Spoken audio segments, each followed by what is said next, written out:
La loi. Quand j'avais terminé mon rapport en 2006, j'avais conclu qu'il n'était pas nécessaire d'avoir une loi. Nous avions l'accord cadre européen, nous avions le forum des droits sur l'Internet dont Nicole a été une grande partie de ce qui a été écrit vient de ta part, et puis l'ANI, l'accord national interprofessionnel. Alors cette ANI qui a été signée en juillet 2005, il faut savoir que c'est le dernier pays qui a intégré l'accord cadre, il fallait qu'il soit transféré dans la législation française, dans le droit positif français. On avait 3 ans pour le faire, donc 2002-2005. Le dernier pays de l'Union européenne à l'avoir fait, c'est la France, pour montrer une certaine rigidité ou un blocage un peu français dans cette approche.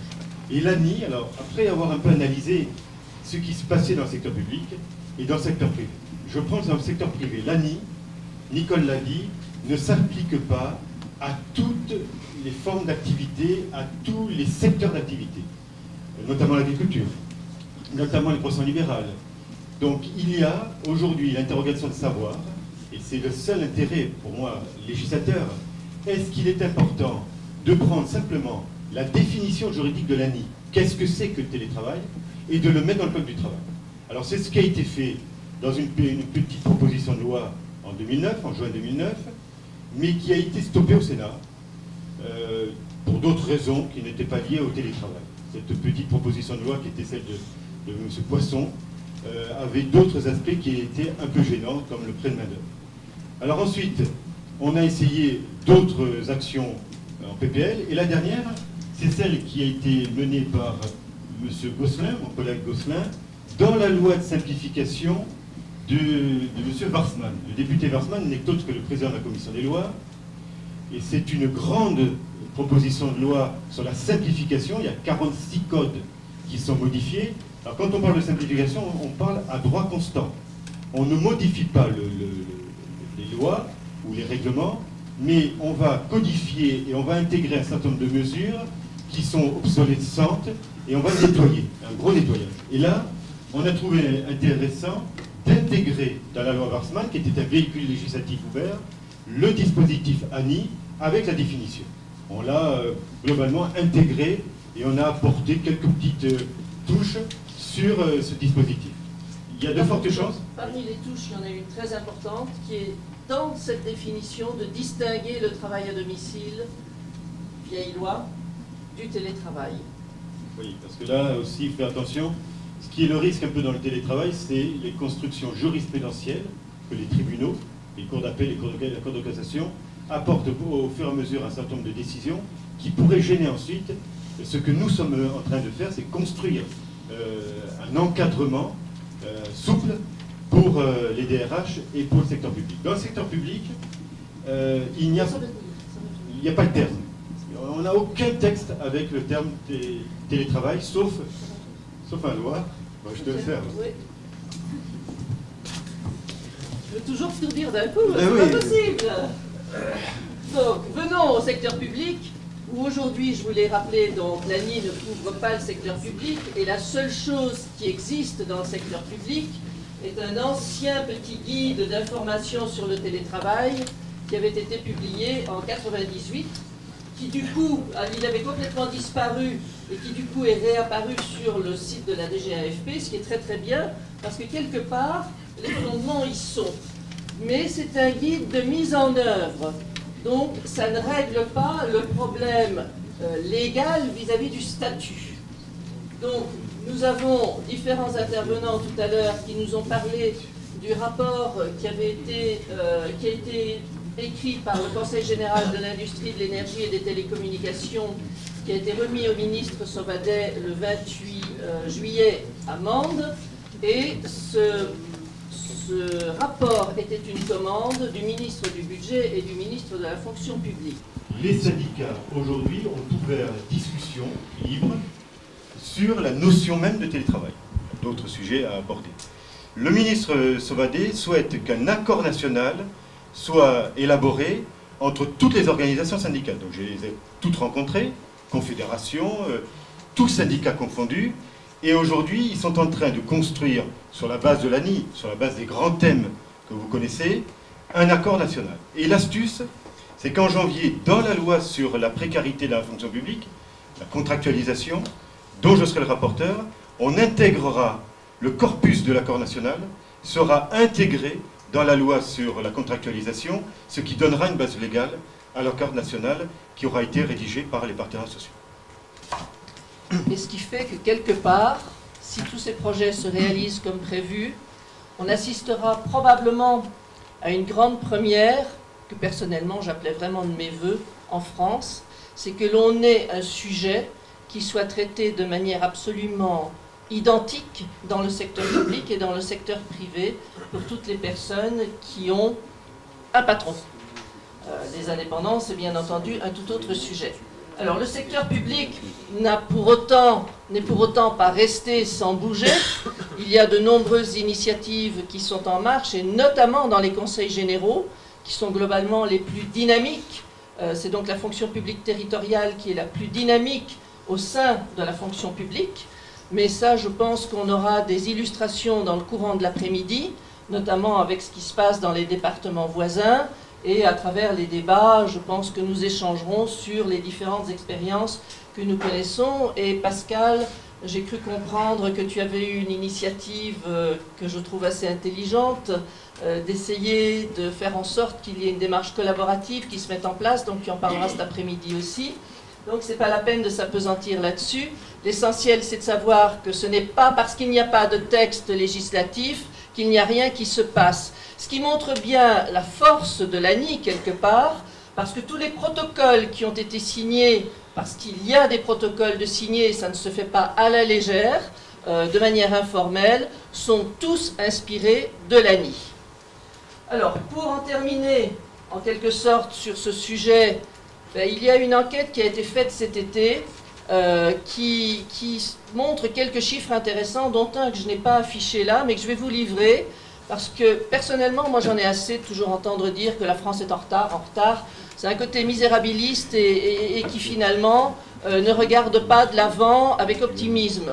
C'est faux, c'est totalement faux, puisqu'il y a cette fameuse enquête a été faite dans 5 pays européens, qui sont l'Allemagne, l'Espagne, la Grande-Bretagne, la France, et puis je ne sais plus quel est le 5e, mais vous avez toutes les sources et tout ça sera en ligne, hein, donc vous aurez accès à tout.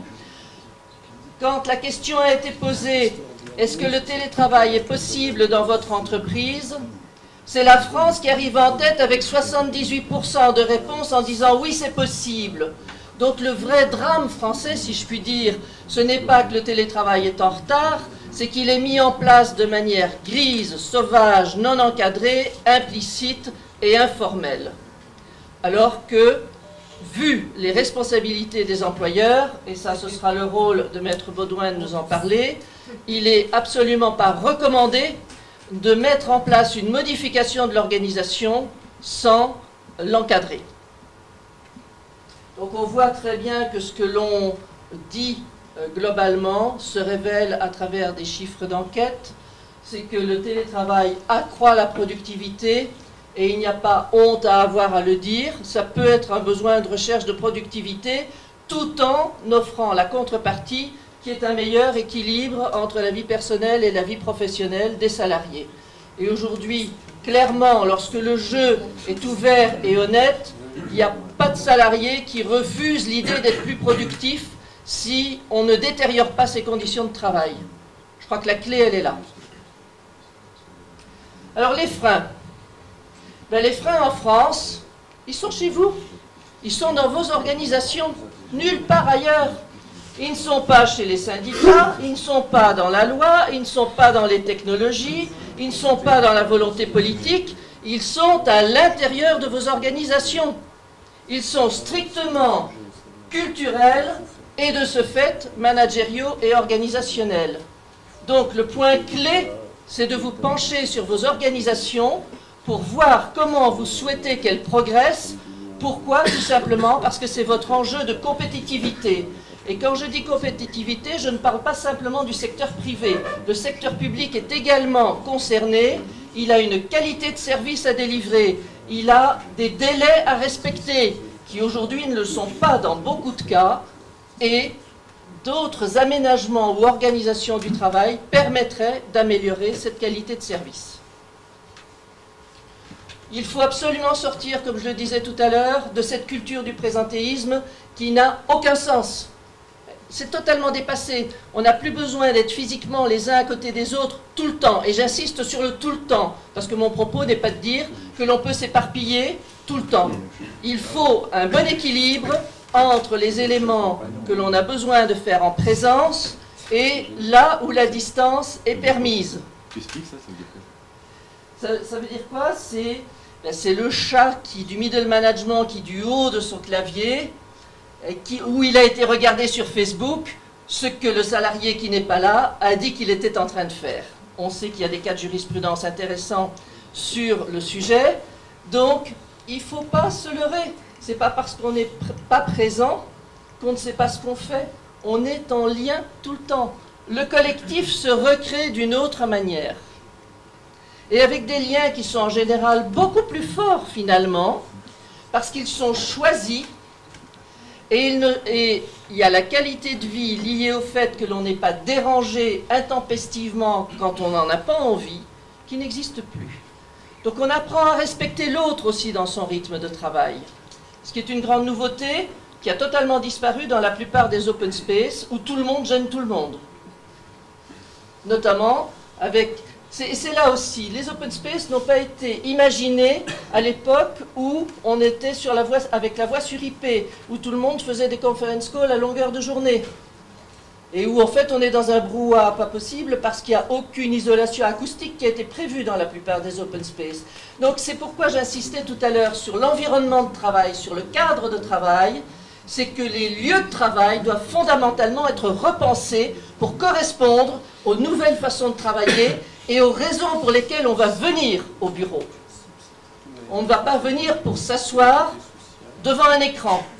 On va venir pour une réunion, on va venir pour une visioconférence, on va venir pour un groupe projet, on va venir parce qu'on a envie de venir et de voir les autres. Et ne dites pas que c'est du temps perdu, parce qu'aujourd'hui, le temps perdu, il existe à tout moment dans la journée. C'est la pause cigarette, c'est la pause café, c'est le temps personnel sur les réseaux sociaux. C'est une réalité, ça a toujours existé. Avant, c'était le téléphone, c'était le courrier personnel. Tout ça a toujours existé. Et le temps au droit privé, dans le droit du travail, il existe. Le respect de la vie privée existe. Donc, respectons-le, mais évoluons avec les méthodes et les médias.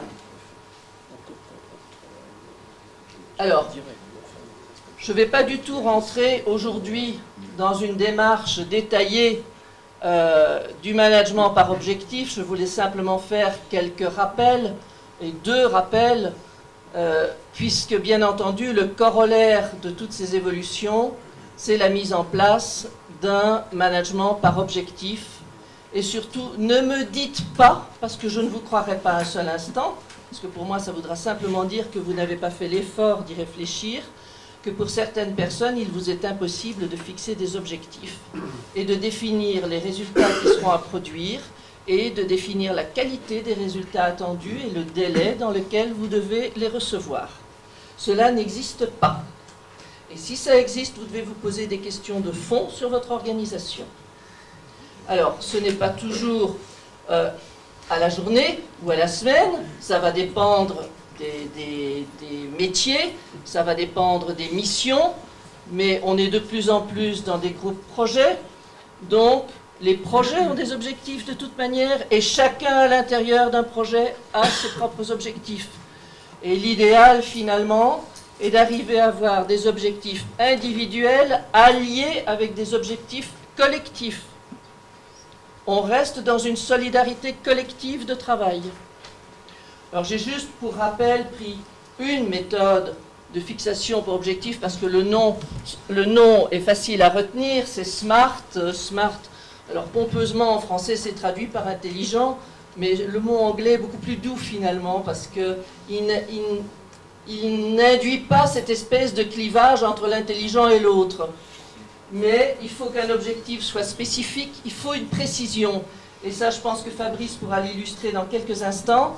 C'est qu'il y a la demande des salariés ou des agents pour de la précision d'objectifs. Et le vrai problème, c'est que le manager, la plupart du temps, est bien en mal, parce qu'il n'a pas eu l'habitude d'être suffisamment précis dans la manière dont il définissait ce qu'il attendait du salarié. Alors là, c'est clair que si on part sur cette mauvaise base et qu'on a un manager qui est tiède sur le télétravail, le salarié est à risque quant à la manière dont il sera évalué, s'il est évalué. Il faut que l'objectif soit mesurable, donc il faut toujours un métrique au passage. Il faut qu'il soit ambitieux, mais ambitieux, ça ne veut pas dire démesurable.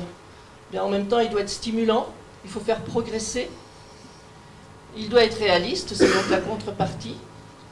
Et il doit être temporel, c'est bien entendu défini dans le temps. Alors je vous ai mis pour terminer, mais je ne vais pas du tout balayer ça parce que Fabrice a des choses intéressantes à nous dire et le temps file. C'est quelques mémentos sur les objectifs. C'est quelque chose, des points dont il faut se rappeler lorsqu'on écrit une feuille d'objectifs pour un collaborateur.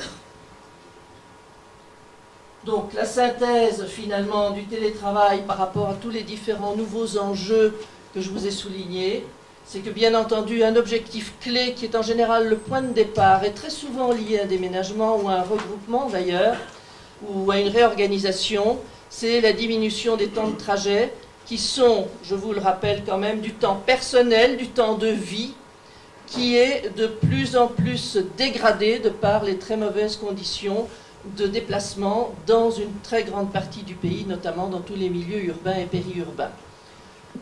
C'est améliorer l'équilibre de la vie personnelle et de la vie professionnelle, mais ça suppose bien entendu qu'au passage on ait adopté des nouveaux usages technologiques et que l'organisation du travail ait également été adaptée pour faire évoluer les pratiques managériales. Et je pense qu'à la clé, le résultat, si vous réussissez tout ça ensemble, c'est que votre marque employeur sera nettement valorisée sur le marché. Je vous remercie et je passe la parole à Fabrice.